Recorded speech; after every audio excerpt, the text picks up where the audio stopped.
Hi, Sarah. Hi, Louise. Here we are for another chapter review of Journey of the Adopted Self, BJ Ready? Lifton. Yep. We are on to some heavy stuff. I mean, this is 30 pages, this chapter. It was an intense one. I had to read it in Me, pieces, me too. like It wasn't a different full times. thing.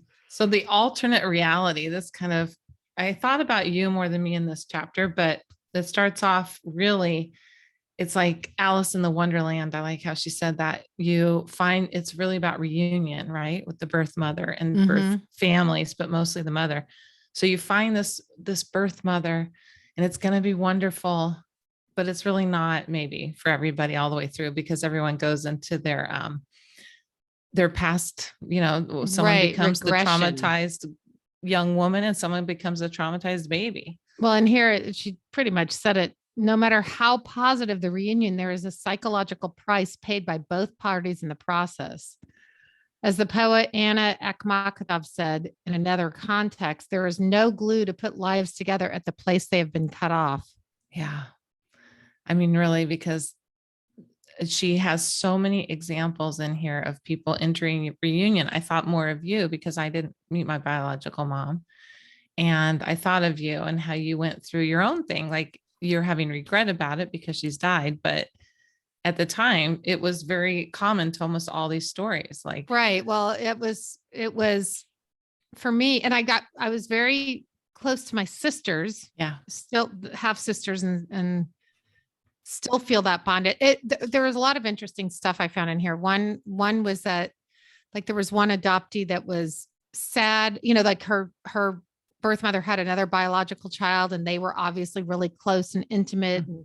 And, so I had that too. As I was reading this, I just thought about that not belonging thing, even, so even then finding and feeling like, oh, I found these kindred spirits and look at how much we mirror each other and how much I look like them and how our personalities are similar and our laughs and our humor. But at the end of the day, there was a whole lifetime without me. And then, in my adoptive family, like never belonging really anywhere. And I think reunion can sometimes highlight that no matter how close you get. I think it's almost like you go through a second growing up, like she talked about the limbo stage that after adoptees search reunion or are searched out, there's this limbo in both your families, what you're talking about. Now you're kind of on your own to mother yourself, as she put it. Yeah. And it really, I thought of you with that. I thought of all the adoptees we've met on this podcast and like so many stories where the birth mother, it's so great at the beginning, or they meet them and it's so disappointing, but they don't want to feel that disappointment. And the rejection part of it, where everyone pushes each other. There was one lady in here who wanted nothing more than to be hugged by the birth mother. But then when she'd hug her, she'd be like, oh, don't hug me. Because it's yes, like I've talked about, I think for me too, it was obviously years before we started doing this or that I'd read anything about adoption. So I just had I felt this loyalty not really founded, but it's just the way that goes, feeling like you owe your adoptive family something, regardless of whether or not that makes sense or is warranted or any of those things. It is. It's the loyalty thing is big. It's entrenched, I think, from the minute people start saying, oh my gosh, aren't you lucky? Or you're in the best family. And then you start thinking, I just think it's so deep down. I have that too. The loyalty thing is very big for me. I feel guilty even having this podcast and we've had it for a year, and then I'm like, no, I'm allowed to have this podcast. It's a very tearing thing for an adoptee. She gets into these stages. I thought this was interesting. I don't know how you felt about it, but she talked about like infancy. What page are you on? Oh, sorry. I know there's so many in this 148, 148, okay. Where she kind of does the stages of like infancy and then the toddler years, almost like the adoptees regress. I don't know if you went through that. I thought some of these stories were sort of, I was thinking that one lady had someone spoon feed her the yogurt. Oh yeah. And I gotta say that made me cringe. Made me cringe. I'm like, who's doing these things? But then I'm like, well, there's some extreme things people are going through. Yeah. I think, Becker was only, I think 8 months old when they came to stay with me. So I had all that going on. And then, so it was three of them staying with me in the loft, and, You almost David can't fled. focus. Yeah. He's like, way too much. Go to the studio. So yeah, I don't really remember, again, because I wasn't aware that I should be paying attention to or thinking about this on any deeper level. Me neither. I had a reunion with my biological mom's family, and Jack was little. I was going through a lot of crisis in my own life, and I wish I could kind of do a rewind and have known Yeah. everything I know now and to go into it in a healthy manner. I don't know if there is a healthy manner, because I think you regress and go through all these things anyway, but just knowing what I know, because I really entered in then. At first I didn't enter it, total rejecter. Then I entered in, then I sort of hurt everyone's feelings, because I'm like, oh yeah, I can't be here. So I just, in my way, I just stopped communicating. That's what I do. So that's probably fun for them, and so I'm thinking, I'm sad that I didn't meet Linda. I think about it all the time, because I'd love to know her now. Like, I think about her, I feel like I do know her, but in some ways I can almost keep her in a certain place that I'm not going through this. Yeah.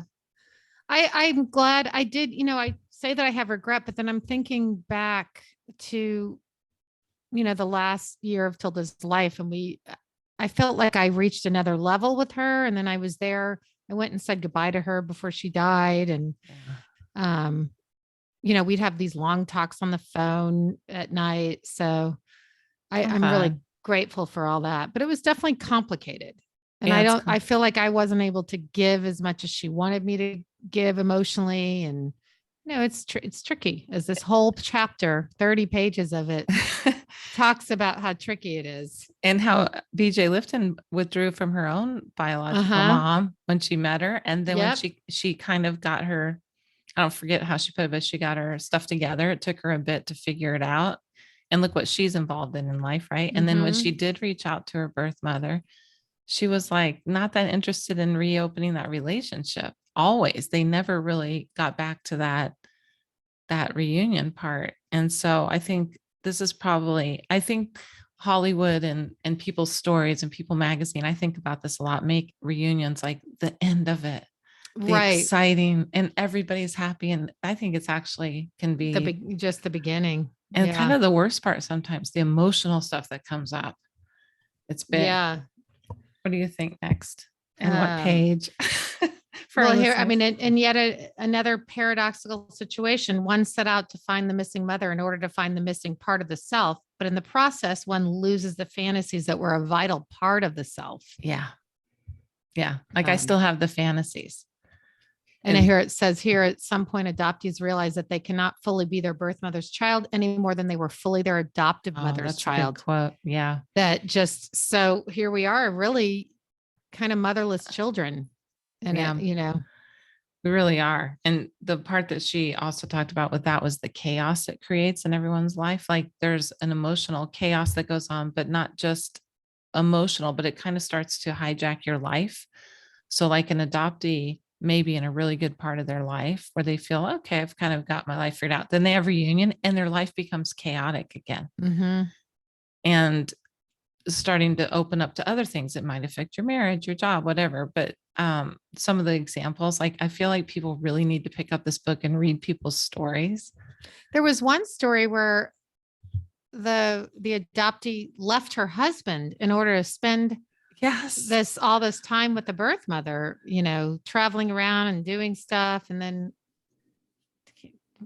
kind of lapsing in memory of what the end result was. I don't think it was good. Yeah. The end result of that story was that she put too much time in, then the birth mother, I think, was the one who pulled away. Moral of story, never do that to anybody. Never give up. You and I have talked so much about that. Regardless of adoption, never give up everything to follow someone else around. Yes. That should be the big thing. Well, we have a really big guest coming up. So do you want to continue? There's a couple things. I think she's going to tie in so much to this. I think so too. I have one. Yeah. Was there one more quote that really stood out to me? We are betrayers of our adoptive parents when we search for our birth mother, and betrayers of our birth mother when we search for our birth father. Which I thought was an interesting piece of that. With who I couldn't have done this. I couldn't have done this closer to my father's death because we were so close. But now I feel like there's a grace from him and he's gone and that's okay. But then I have this weird, like, do I tell I can hear it on the podcast. Do I tell my biological mom's side? Because are they fans of his? I don't know. It might betray them because he hurt her type of thing. I mean, I'm thinking this none of anyone's business, right? But it is kind of already in my head, honestly. And I'm trying not, my husband reminded me yesterday, you're not a fixer in this. You're a participant and you get to feel what you feel. And I'm like, you're right. Yes. And that's good advice. If I can handle it. You were the innocent baby and I feel like a baby. That's all their again. stuff. Leave it. Yeah. I am disappointed my birth father died before me too. I ever got to meet him. I'm disappointed too. I wish we could have, because then we'd know all four, right? Mm-hmm. I feel like you didn't get to know him. I didn't get to know Linda, and I will see where it goes with, I won't say his name, but yeah, my birth father. Okay. Well, let's move on to our guest. Cause she's a big one. She is. She's got a big story. In other words, she really does. I think it's going to just blow people's minds. So see you soon. Yeah. See you soon.